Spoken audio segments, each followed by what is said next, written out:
In this video, I talk about the upcoming updates in October and the Runefest reveals.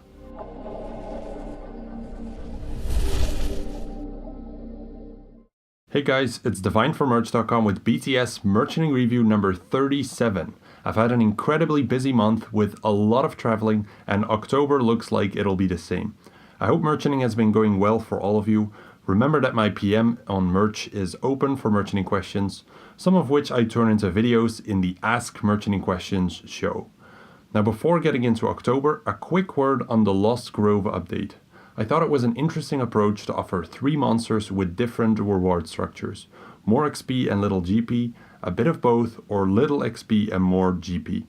Giving people choice is always good, but on the other hand it does feel a little bit lazy that they all drop the same pair of gloves. The gloves themselves appear to be very good for high level PVM and Slayer, so they should be an interesting item to flip for the next while. If you want to try anything with Weapon Poison++, which works together with these gloves, then just remember that it's a very low volume item. So you may not get great results from flipping these, you could give it a try, but there's probably quite a bit of competition there as well. The October BTS then. There aren't any merchanting related updates in October, but I wanted to bring up 2 updates nonetheless. First off, the Dimensions of the Damned update. Something like this has been suggested on the RS forums for over a decade. Back in 2004 or whatever, there used to be weekly suggestions for these kinds of events where everyone would need to work together to fight off massive hordes of monsters. It seems like they finally created something like this. It has no impact on merchanting unless a gigantic amount of players go do this, leading to lower trade volumes across the board during those days or weeks that it's active. Second update is the addition of more free-to-play content, which is well overdue. There's so much dead members content that I'm sure many free-to-play players could have enjoyed for years already. I hope this is just one of many more additions because the game desperately needs more players. You may initially not care about this, but more players means a more thriving economy and far more possibilities to make profit. If the player base dies out and only grows older, then eventually there's only a tiny pool of interesting items for merchanting, so it's in our best interest to see the game continuously grow. Moving on to the Runefest reveals then to wrap up the video. I'm very curious to find out if the push for RuneScape Mobile will make a difference in the player base, because people have been asking for this for years. Seems like it's kind of late to the party, but we'll see if it has any effect on the player base. I'll definitely be watching this graph, which tracks both RS3 and old school RuneScape quite nicely, and I'll share the link in the description below.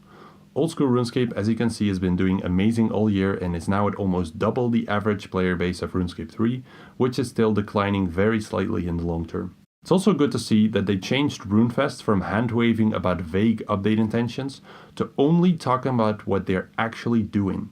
I literally already talked about most of the updates in this list last year, so I'll keep it super brief. There are only 2 updates that I want to talk about in a merchanting context here. The Clue Skull rework is the first one. It has the potential to bring some new life into merchanting with a likely rework of 3rd Age gear and a release of 2nd Age gear. Jagex literally acknowledges merchants for these in the post. 2nd Age gear, another die, and perhaps some other items will be welcome additions as well to bring a bit of variety in the recent rares only merchanting landscape. You absolutely don't want to sit out the first days or weeks of these items because they'll be incredibly volatile. You should be able to make hundreds of millions on these items as volumes will remain very low initially and a lot of price manipulation will happen. Again, it's really easy to lose a lot of money here, but also really easy to make far more. The second merchanting related update is Solak. If there's one thing Jagex hasn't disappointed in for a long time, it's bosses, and Solak should be a great addition to the game.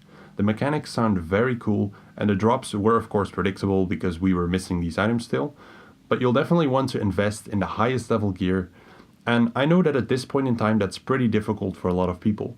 Many are holding rares and don't want to sell only to see them possibly rising further. Nobody wants to miss out. So if you don't want to have that risk, then you'll need to watch for news on a daily basis to get hints of when the boss could be released. Figure out which JMods are developing this update and follow them for more news. The moment people learn about when Solak will be released, the highest level gear may see a jump in price, and perhaps we'll see that again close to the event itself. If you can short-term invest around those times to gain some quick profits, while staying in rares for the rest if that's what you want, then any risk at a loss should be mitigated. At the bottom of the post is a whole list of future ideas that I don't think is worth getting into now. It's too far ahead into the future to matter. We can keep speculating about the effects of the mining and smithing rework for another year, but I think it's better to save that until we know more. So thank you for watching, guys. I'll see you all again soon for another video.